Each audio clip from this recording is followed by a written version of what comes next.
Remember when I talked about other role-playing systems a month ago? Time to delve into that a bit deeper. Welcome to the Attic Dungeon. My name is Sam, and whether you like long walks or staring at obscure rings, I'm here to help you with everything.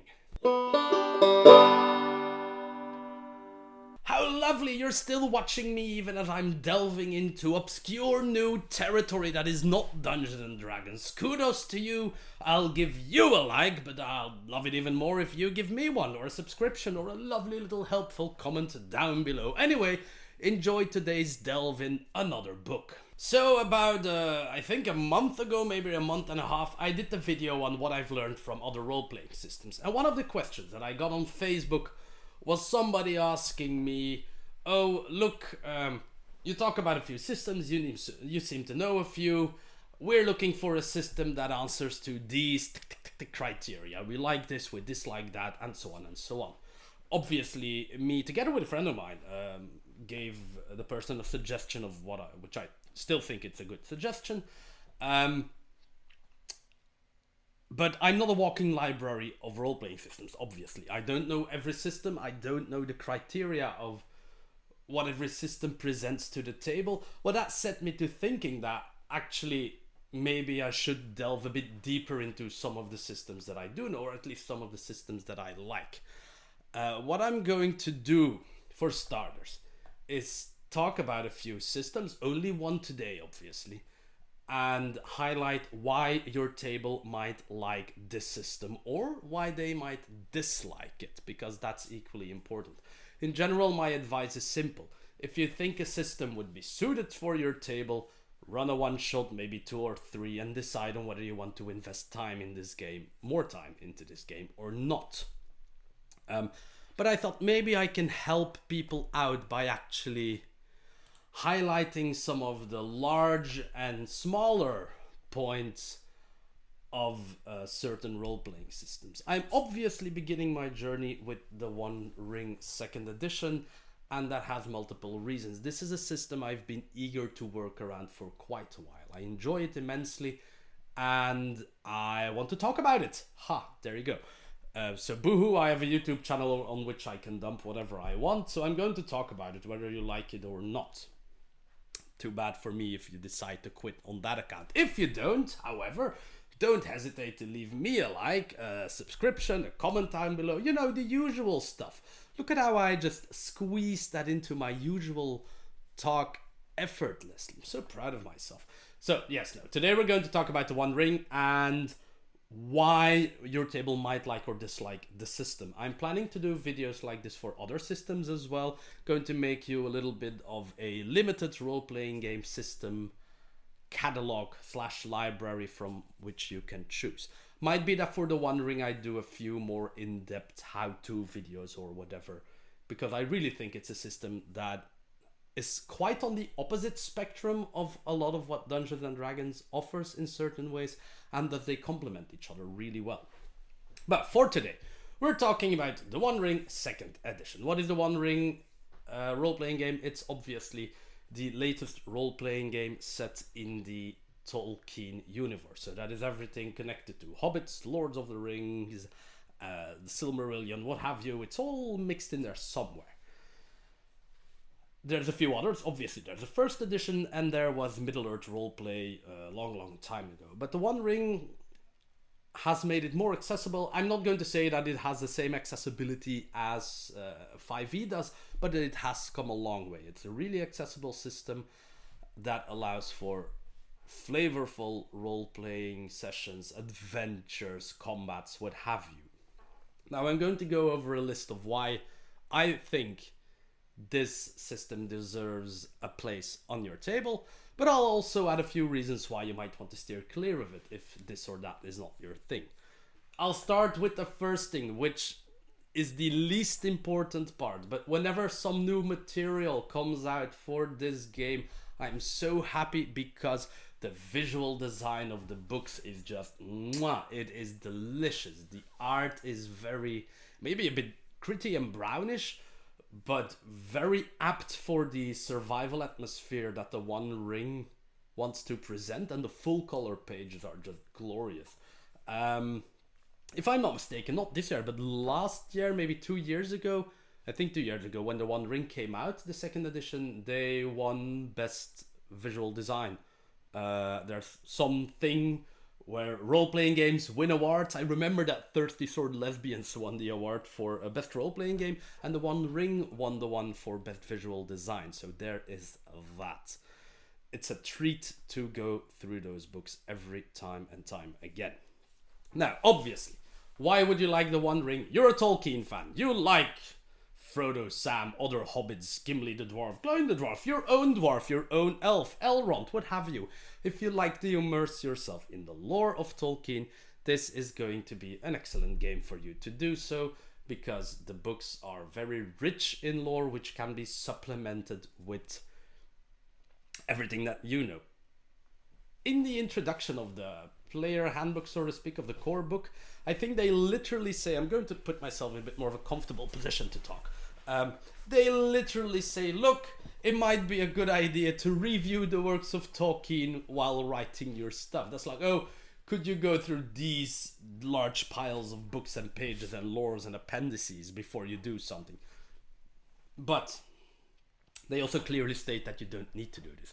If you're just into Tolkien but you don't eat his lore for breakfast, perfect as well. The book provides plenty of lore and stuff and locations and what have you to work with, that even a group of people who just like Tolkien but just that's it can play this game and really enjoy it. But if you're a Tolkien buff, you can go all out with songs and dances and magical elves and what have you. Speaking of magic, a reason why I like it, and one of the opposite of D&D stuff, it's a low magic setting. In Dungeons and Dragons, almost everything is magical heat. If you fart, it's almost magic. You've got people who are just born magical. Anyone can learn magic if they're smart enough, or if they sing pretty enough songs, or if they sell their soul to the devil, or other things. That's not the case here. You are never going to play Gandalf. You are never going to be the ultimate wizard. There are some cultures, which is their term for races, and it makes sense because you have multiple elves of different cultures and stuff, so they're not all the same. Some of the cultures have subtle magic. Elves and dwarves mainly can possess, will not always, but there's like feats that you can pick up to possess some forms of subtle magic. But magic has a risk, which is also why I love the system. It's one of those too much magic draws attention to your group kind of systems. And that is, in this case, it's not just attention of an, I don't know, some nearby orc. No, you're literally drawing the attention of Sauron himself to your group. So that is a bit dangerous and should be taken into account when using your magic to fix things.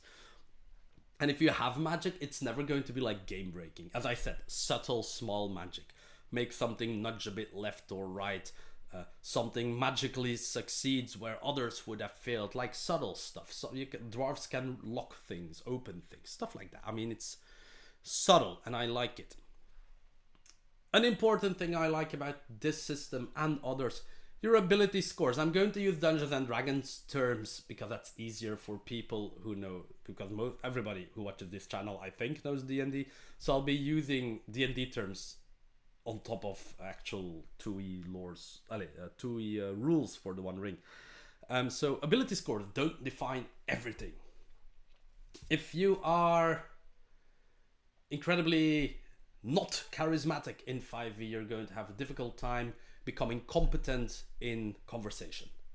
You can pick up proficiency in persuasion, but if you have an 8 in charisma, you'll start at a +1, where the bard can start at +5. That is a huge discrepancy, which will never be fully gone.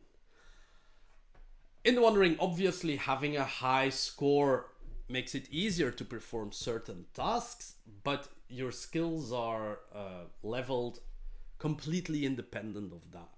So what basically happens is, if you want to do an athletics check and you have high athletics, the DC will be lower, but you can level up your athletic skill completely separate from your ability score, from your strength.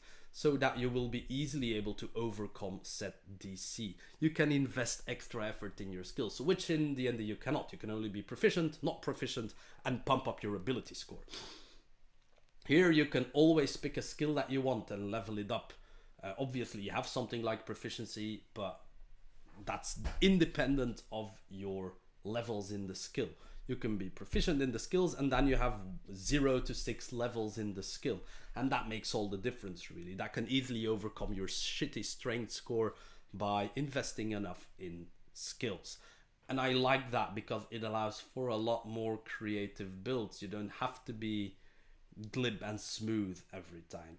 Though I do have to say that a lot of your proficiencies and your starting skills are often tied to your culture, but that makes sense in a Tolkien world where things are pretty defined by culture and exceptions are rarer.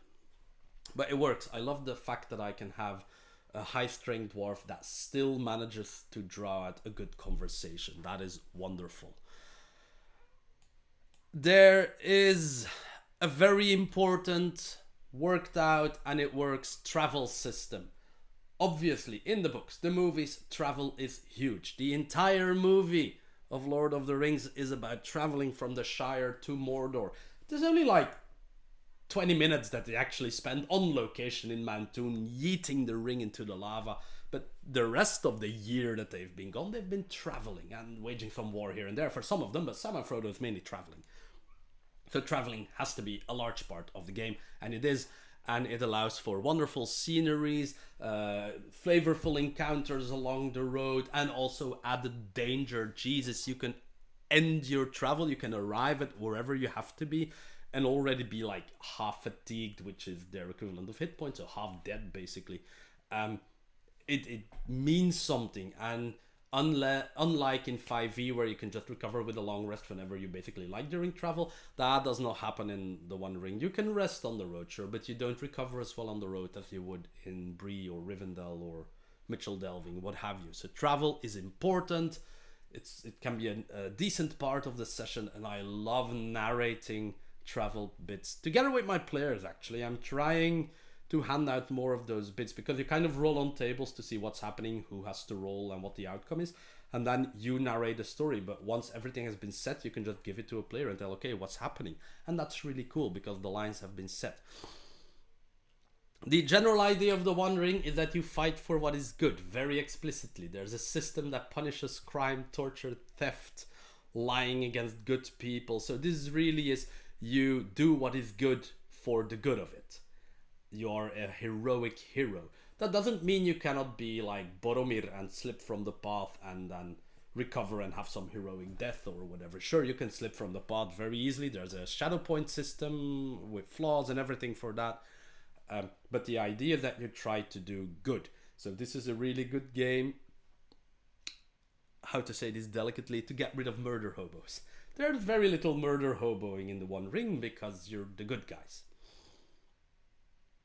And I like that. I don't not like being a small dick in D&D now and then, but I prefer being a hero, and this really is a system that invites you to fight for the good cause. That doesn't mean that like a person like Saruman is in there as well, giving you quests which obviously have sketchy end goals, but you don't necessarily know that. You think you're doing good, so your lore master can present seriously questionable quest chains, questionable quest chains for questionable patrons, but your characters think they're doing the right thing, and that can have a lot. That's a nice angle as well. Your gear is highly customizable. Every time you level up, system doesn't really have level ups. There's an option for you to improve your gear, and that's cool. There's a list of things you can choose from, make your gear better, and you can always choose what you pick. So there's a highly customizable gear bit that makes you less dependent on magic item drops. Which doesn't mean that there isn't a cool system for creating magic items. Your dungeon master, lore master in this game, has an entire chapter on creating magical sword, axes, pieces of armor, smaller items like necklaces, rings, war horns, what have you, that can have all kinds of strong buffs. And that's cool. They are less of the kind of like the randomness. You won't make a deck of many things because that's too magical for the system. But there's a large slew of options of what you can make a weapon or piece of armor do. So that's pretty cool as well. On the concept of gear, load matters. What you carry around really matters. You're not all giant donkeys or elephants like in Dungeons and Dragons. The more that you carry, the harder fighting will become, generally. Basically, your load at some point is subtracted from your hit points, so you can take less blows effortlessly if you carry a heavy load, which makes sense. And once you've become fatigued, which is the term from when your load and your hit points kind of meet, part of the dice that you roll just don't count anymore, and that is super harsh, and makes you really value traveling light, which doesn't mean that having nice gear has no perks. But if you want to avoid those problems, just play a dwarf, because they really are the donkey mules of the One Ring. Danger. There are a lot of times in 5e when I do not feel in danger when I should, because I still have 50 million spell slots or abilities or hit points and hit dice. There's so many mechanics that prevent you from actually being in danger. And even when you drop to 0, there's still death saves. I mean, it's relatively difficult to die. The One Ring puts you in danger all the freaking time. Even travel can be a painful business if you're an idiot. Or some events, some locations are absurdly dangerous, yet so close to safe spaces, like the Barrow Downs, which is a haunted place really close to Bree, which is like the default starting village. People die in the Barrow Downs. Gee, oh my lord, easily.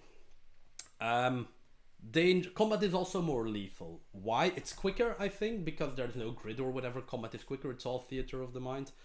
And whereas you can increase the potential damage that you deal, you can buy more dice when you swing swords or whatever, you never really gain a lot of maximum hit points. There's like a feat or two that increases your maximum hit points by hold on 2. You never gain any other maximum hit points. So that means that the first orc that you meet still deals an equal amount of damage 20 sessions later. He's still dangerous, and I like that a lot, because the One Ring wants you to have this image of surviving in a desolate area. The base book takes place in Eriador, which is the area that holds Bree, the Shire, Rivendell, and you're thinking, oh, the Shire and Rivendell, those are happy places. Yes, but everything in between those two, except for Bree, is a third hole. It's a horrid wasteland with danger, lots of danger. But it's good. I like this sense of danger. I've had deaths in my party, or near deaths, a lot more than in Dungeons and Dragons, and it keeps people on their toes. Combat can be a bit swingy sometimes, maybe even swingier than D&D, because crits work in a different way and what have you, but it can also work in your favor, and it makes you appreciate life even more. I've already talked about it, but you have lasting damage in the form of shadow points. Compare it to Cthulhu's, Call of Cthulhu's madness system, if you will. It's something that you accumulate in certain areas or certain aspects of the game, and they can stick with you. If you gain too many, you'll have permanent effects, which eventually could cause your character to just betray everything they believe and go wild. But you can recover from them. Some cultures find it easier to recover. It all fits in so very well, flavor-wise. Also, the shadow points are what you gain if you commit crime. You can go crazy by committing crime. That's fun, innit? A really cool dice pool system. Well, really cool. It's very straightforward. Let's say we go back to athletics. I have 2 levels in athletics. That means I roll a d12 and 2 d6s. It's always d12 plus the level that you have in the skill. And the d12, if you roll a 12, it's a Gandalf rune basically, you auto pass, but you don't crit, you just auto pass. 1 in 12 chance to pass without whatever you're rolling. And rolling a 6, that's basically criticals. That increases the effect of your action. More damage, breaking shields, better conversation, saving an ally's failed stealth check, stuff like that. The 6s are really flexible Yeah, and that's a cool critical system because there's always something that can help you out. Even at the worst, it's like I do this quicker, or I do this completely silently, or I learn something more from doing this, or I just hit harder. There's a lot of options. That's a really good system. Already said that. There's a really strong cultural identity to the cultures. They have really strong predefined skills. But that doesn't mean that you can't customize. You receive an amount of points with which you can customize your skills and easily create a more unique hero. But that is part of the game. That's part of the lore as well.